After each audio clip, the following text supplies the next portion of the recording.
Welcome to the Injury Report, where we recap the injuries racked up by your favorite horror villains. Villains in horror movies are known for their ability to withstand a lot of damage. Things that would be instant death for a regular human can be easily shrugged off if you're a masked boogeyman.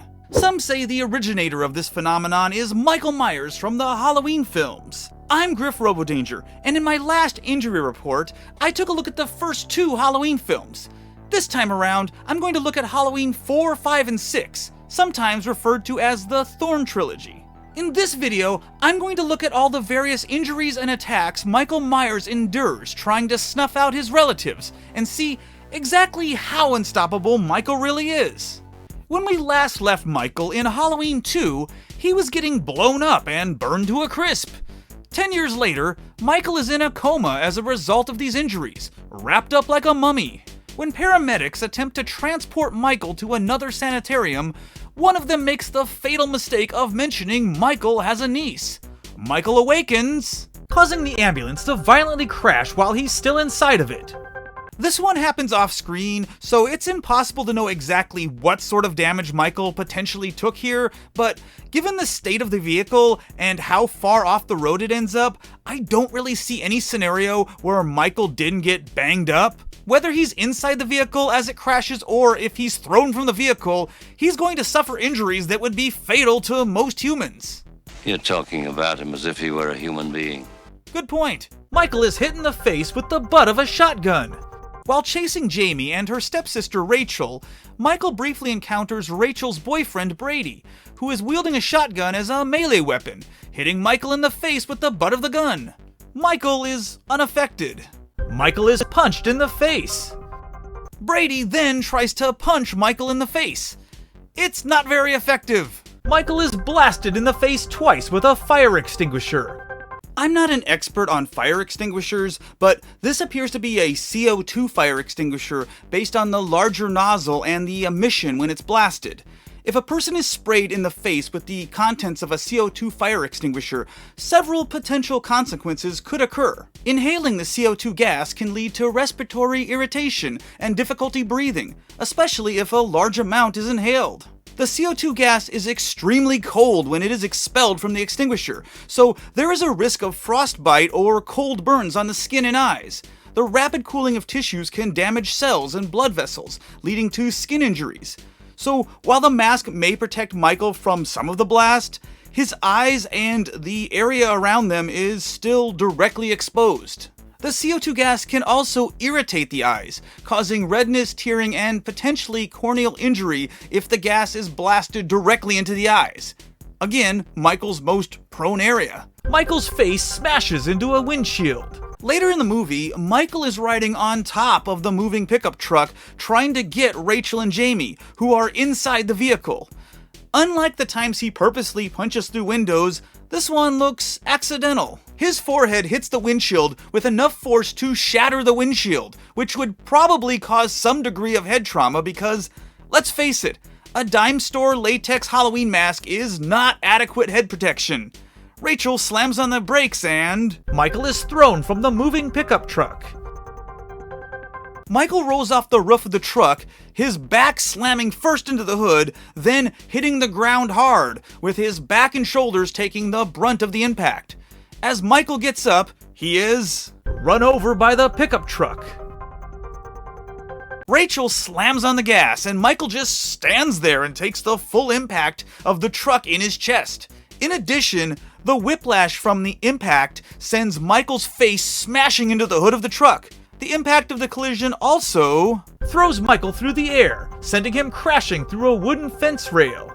Michael somehow gets up from this landing, but almost immediately, Michael is shot repeatedly by several armed men. A group of law enforcement officers and citizens open fire on Michael Myers. This scene is pretty chaotic, so I'm going to do my best to break it all down. There are 8 men with firearms in this scene. Actually 9, because this guy was lighting dynamite or something when we first counted, but has a gun in other shots. There's shotguns, rifles, and even a pistol, although these two guys don't ever seem to actually fire their weapons. Neither does this guy. Sheriff Meeker fires most of the shots with his Spaz 12 combat shotgun. Honestly, it's pretty much impossible to know exactly how many of these shots made contact. The shooters are at a pretty close range and tons of shots go off, but we see a lot of the shots hitting stuff around Michael, so clearly not everyone in the group is a great shot. For a lot of this scene, the camera isn't focused on Michael, and the few times it is, Michael seems to physically react to only 6 of these shots. But it's pretty safe to assume he was hit a lot more times than that. Michael falls through some boards into a well or mine shaft. So this one's a bit tricky to evaluate because the ending as we see it in Halloween 4 is different from the version of this same event that happens at the beginning of Halloween 5, The Revenge of Michael Myers. Halloween 4 shows Michael falling into what seems to be a well. Shortly after he falls, Michael is crushed by falling bricks. The bricks that form the well structure collapse into the well, presumably falling on top of Michael and burying him under debris. However, when Halloween 5 recaps this scene, they omit the shot of the collapsing bricks, and instead reveal that Michael has fallen into a mine shaft that conveniently has an escape route to a nearby stream. So if we go for Halloween 4's version of events, and assume the hole Michael falls into is one of those old school water wells, also called a dug well, my research tells me those were typically 10 to 30 feet in depth. So not only would Michael have taken a very nasty fall, but then that damage would almost immediately be followed up with a lot of large bricks falling on top of him from that same height. In Halloween 5's version of events, Michael seems to take a similar fall of roughly 30 feet, I'm guessing, but without the additional damage from the bricks falling on top of him. I'm not sure how to deal with this as these two films contradict each other a bit, but I suppose I'm gonna have to get used to it. Later in Halloween 5, Michael crashes a car into a tree, setting the car on fire. I'm counting this one because we actually see Michael get whipped around from the impact, and he's motionless in the vehicle for several moments before finally getting out of the car to continue chasing Jamie. Michael is shot in the chest by the deputy's handgun. In this film's version of the old Myers house, Michael breaks down a door to try to get to Jamie. A deputy starts firing his handgun at Michael.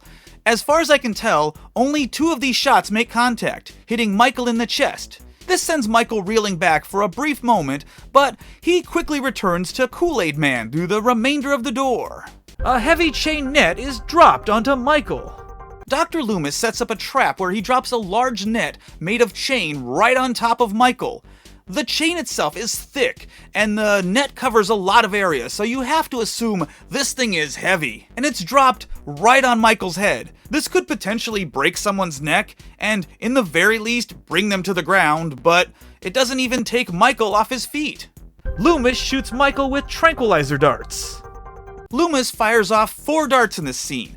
We see 2 of the darts stick into Michael's body.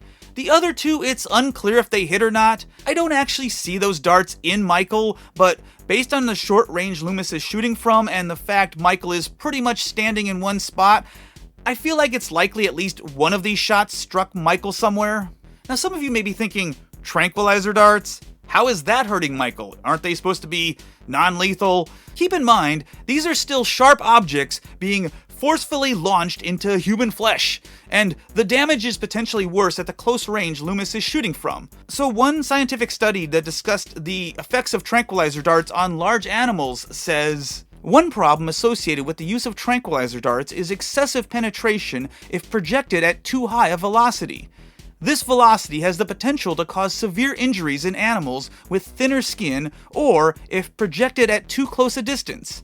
Additionally, permanent wound cavities on animals have been reported up to 3 times the length of the needle of the dart. So just because tranquilizer darts are considered a non-lethal option compared to traditional firearms, they can still do serious damage and even cause death under the wrong circumstances. However, despite being dosed with possibly 4 shots of what presumably is animal tranquilizer, Michael is still thrashing about, forcing Loomis to beat Michael repeatedly with a wooden board. I counted 16 distinct swings with impact sounds. We don't see all of these land, but the ones we do see hit Michael or see Michael react to hit him in multiple points. His face, head, shoulder, back of neck, and chest. It's certainly possible some of these swings only strike Chane and didn't actually make contact with Michael, but enough of these shots landed to finally bring Michael down. 6 years pass and we rejoin this story with the 6th film, The Curse of Michael Myers. I want to note that there are 2 different versions of this film commercially available, the theatrical version and the producer's cut, and these 2 versions have significant differences. Most notably, they have completely different endings. I'm basing this on the theatrical version because it frankly had more fun Michael attacks to cover. I did also review the producer's cut for this video, but I did not find any injuries to Michael in that version that weren't also in the theatrical cut. In this film, Michael is cursed with several rough injuries.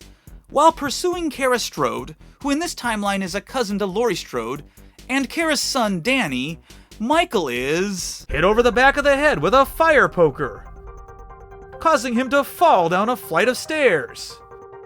This combo actually knocks Michael out for just long enough for Kara to almost slip past him.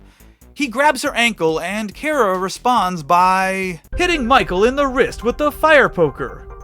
This doesn't do much damage to Michael, but he does end up letting Kara go.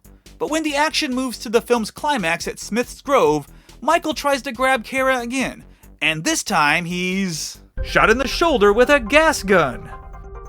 At Smith's Grove, Tommy uses this unusual gun to knock Michael back as he's grabbing Kara. The weapon Tommy uses in this scene is a 37mm launcher, built for law enforcement use. It's designed to launch less lethal munitions like tear gas cartridges, smoke canisters, and beanbags, which would explain its presence in a sanitarium. I'm not 100% sure what sort of round was fired from this gun, but considering we don't see the room filling with tear gas or smoke afterward, I'd assume it's a beanbag or rubber baton or some other similar round. Michael is stabbed in the shoulder with 5 syringes and injected with corrosive chemicals. The action moves to this weird laboratory where scientists were putting fetuses in aquariums for some reason. In this lab, Tommy finds 5 empty syringes, conveniently next to a bottle of greenish-yellow liquid simply marked as corrosive. Tommy fills the syringes with this corrosive Gatorade-looking stuff and injects them into Michael's shoulder all at once. The chemicals initially seem to have little effect, but moments later, while suffering a different attack, which we'll get to in a minute, Michael begins oozing various fluids. A yellowish mucus and something that looks like motor oil? Okay, listen, I don't know how Michael's biology works, but you'd think as soon as that starts coming out of you, you're pretty screwed. You're talking about him as if he were a human being. I know. Kara hits Michael repeatedly with a lead pipe. Now, I'm not sure why this random piece of pipe is laying around this fancy high-tech laboratory, but Kara uses it to clobber Michael 9 times in total. By my analysis, 7 of these swings get Michael in the face. 1 seems to nail him somewhere in the chest or right shoulder area, and 1 seems to hit him either in the chest or left arm. Stabbed in the back with another syringe filled with toxic chemicals.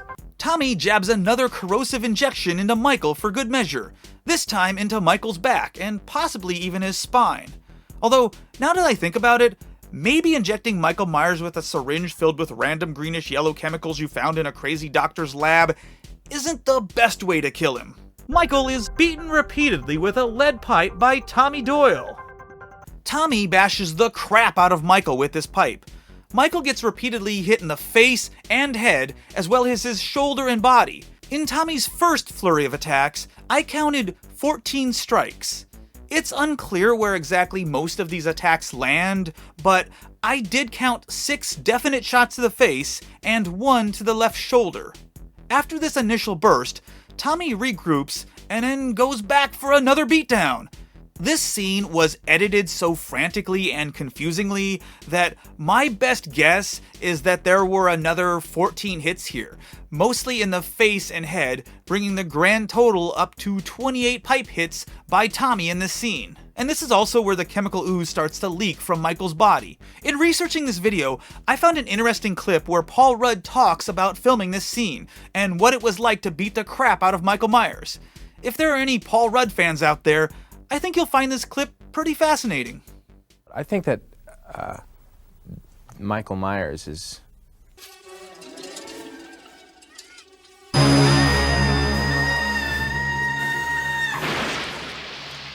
Before I do the final rundown, I want to mention all the other things Michael does that should lead to bodily harm and should not be attempted by anyone. Things like drives a tow truck through a garage door, punches through the window of a pickup truck, rams into a cop car, punches through the window of a cop car, smashes Dr. Loomis through a window, punches through a door, tries to ram another car off the road, punches through another door. So here's the final rundown of Michael's injuries from his days of being a thorn in Haddonfield's side. Michael is... crashed in an ambulance, meleeed with a shotgun, punched in the face, extinguished, smashed into a windshield, thrown from a pickup, run over, sent flying, gunned down, dropped into a well, crushed by falling bricks, crashed into a tree, shot twice in the chest, crushed under a chain net, shot with darts, beaten with a board, hit with a fire poker, knocked down a flight of stairs, hit with the poker again, blasted with a gas gun, injected with corrosive chemicals, beaten repeatedly with a lead pipe, injected with more chemicals, beaten repeatedly again with a lead pipe. And there it is, the damage sustained by Michael Myers in Halloween 4, 5, and 6. Thanks for watching this episode of Injury Report. Be sure to subscribe to make sure you don't miss out on future Injury Report videos when they come out. And for now, here's some other videos you might enjoy, and until next time, later, Danger Seekers.